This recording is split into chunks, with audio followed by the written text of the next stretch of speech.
Hi guys. Okay, let's have a look at timelines, financial mathematics. And please, can I ask you guys to do this in one sum? It's much easier for you, for me, for the person at the marking center at the end of the year, for everybody. It's just going to be easier if we do all of this in one sum. Okay, so let's have a look at the exam question that you guys had.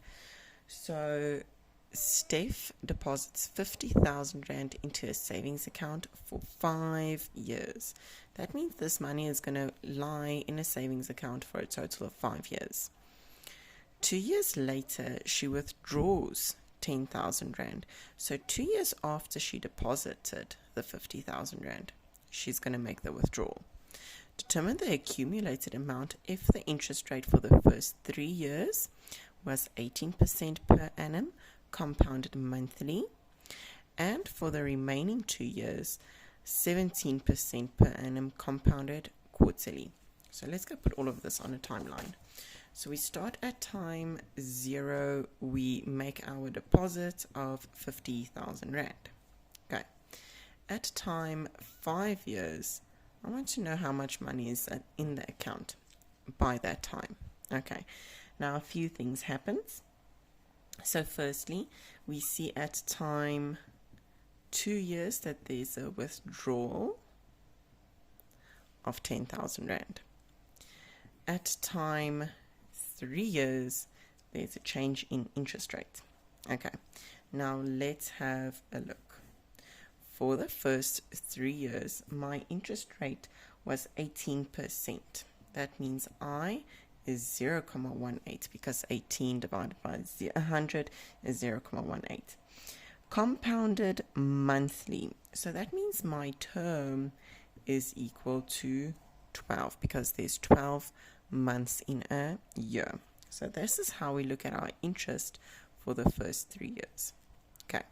Thereafter, for the last 2 years, because there's 2 years that go by from year 3 to year 5.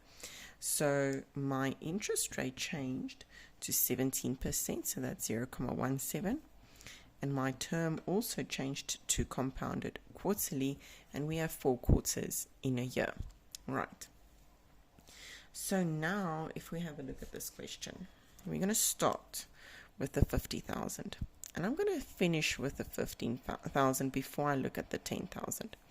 So A equals the 50,000 that we deposited. Now for this first 3 years, we received interest at 18% compounded monthly. How much time went by? 3 times by 12. There were 3 years of 12 months, or 12 months and 3 years. So that's why we multiply it. Okay.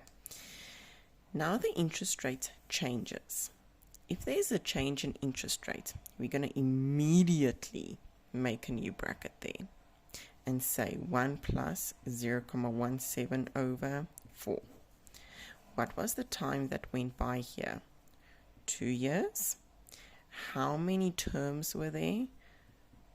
Quarterly, so it's 2 times by 4. Of course, you guys are welcome to write this as 36 or as 8, whichever one is easiest for you. I just want to show you how I got those values. Okay. Now I'm done with the 50,000. That money is there. I receive my interest. But in actual fact, this money was not in the account for the full 5 years. We had a withdrawal of 10,000. So now we go and we withdraw the 10,000 Rand. Okay. Not just do we withdraw the 10,000 Rand, we withdraw the 10,000 Rand and the interest we would have received. So now we go from term 2 years to term 3 years.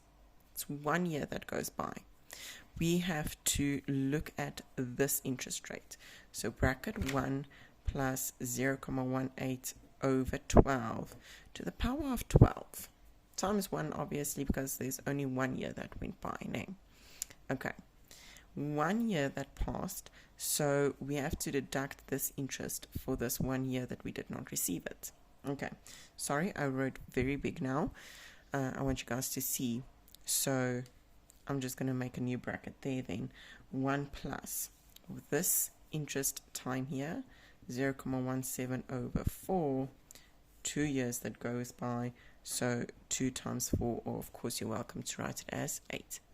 And you guys type it into your calculator exactly like this. You do not do it part. Exactly like this, type everything in your calculator. Most of the time it will fit in. Then you guys will get your answer as 102,541 Rand and 71 cents. Make sure that you round off correctly to 2 decimal places, because obviously rands and cents only have 2 decimals, not 3, 4, 5, how many ever. So please guys, if we can do our timelines in one sum, I hope this makes more sense to you. Thank you.